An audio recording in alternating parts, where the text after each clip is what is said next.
Du 8 au 14 novembre, plus de 170 pays célèbrent la Journée mondiale de l'entrepreneuriat. En Afrique, la République du Congo fait partie des pays qui ont observé un nombre croissant d'entrepreneurs depuis la crise sanitaire, en plus de la crise liée à la chute des prix du baril de pétrole.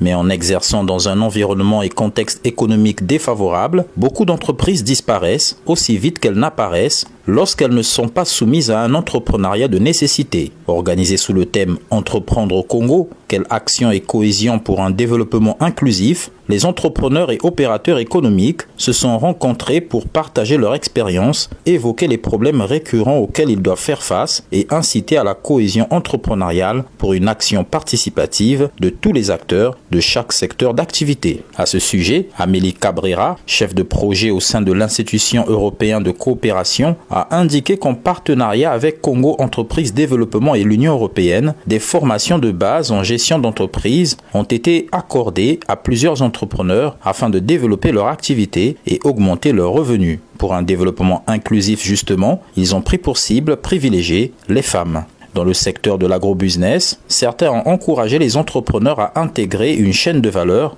afin de limiter les risques. C'est le cas de M. Michel Njombo, président de la Fédération Agriculture, Élevage et Pêche au sein d'Unicongo, qui lui a favorisé pour son entreprise le travail en synergie plutôt que la concurrence. L'une des solutions, c'est l'organisation, mais pas au sens seulement du regroupement, sous la forme de coopérative comme on l'a évoqué tout à l'heure, mais il faut créer des chaînes de valeur. Il faut arrêter de vouloir tout faire seul. Des fois, il faut réfléchir à comment s'associer, soit avec un fournisseur, soit avec un client par juste la contractualisation de la fourniture de produits, ou alors même s'associer avec des concurrents en disant on se met ensemble dans un bassin de production. Autre problème, l'absence de politique d'accompagnement de l'État. Mais ce serait ignorer en partie les dispositions prises par l'État, surtout en matière d'importation.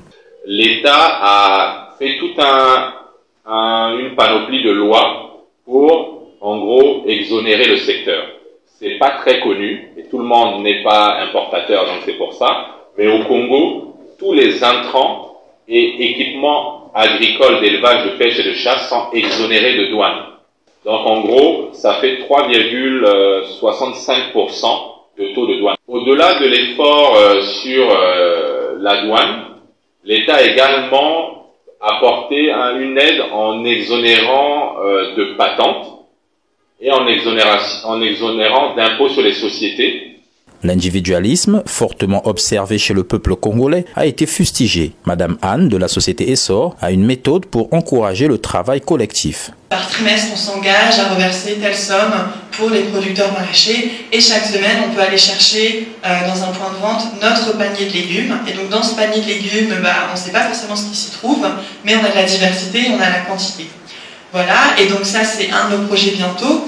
Mais pour monter ce genre de projet et pour atteindre les restaurateurs, la coopérative, elle ne pourra jamais aller livrer ses produits parce qu'elle n'a pas de cavaki, elle n'a pas les moyens de livrer sa production, elle a le temps simplement de grossiste. Au coût de cette cavaki chaque semaine, voilà, il y a un maraîcher qui a été désigné comme intermédiaire, qui fait le lien entre les acheteurs et les producteurs et qui recense les productions sur chacun des terrains collectifs de la coopérative. Enfin, voilà. En fait, c'est par des projets concrets comme celui-ci que les maraîchers se rendent compte de l'intérêt d'aller dans le collectif. Et j'étais encore sur le terrain il y a des jours, et les coopératives, là, elles voient l'intérêt, puisque en 2 mois, clairement, elles ont généré des bénéfices qu'elles n'avaient jamais générés auparavant.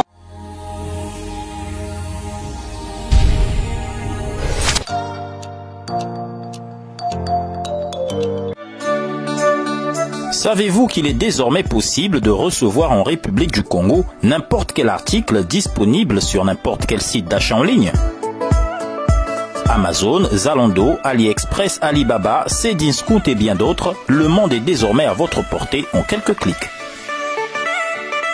Comment procéder? Le principe est simple. Envoyez-nous votre lien par WhatsApp au 242 06 561 65 74 ou par mail et vous recevrez votre marchandise en provenance des 4 coins du monde en 2 semaines minimum après le paiement de la cotation.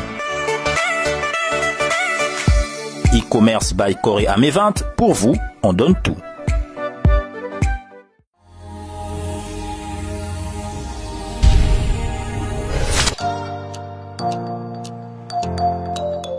Dans le domaine de la mode, difficile de développer le Made in Congo au niveau local à cause du coût de la matière première qui a des répercussions sur le prix de vente. Conséquence, difficile d'écouler ces produits dans un environnement à faible pouvoir d'achat. Il faut tout le temps mettre en place des stratégies pour pouvoir vendre. Parce que sinon, ça ne sert à rien de produire. La créativité, c'est bien, mais si tu crées, tu produis et que ça ne se vend pas, autant ne pas le faire, c'est du gaspillage. Et comme la cible elle est petite et qu'on se limite vite, il faut vite en fait voir à l'extérieur. Aussi, les entrepreneurs ont du mal à se faire connaître car tous ou presque ont du mal à communiquer.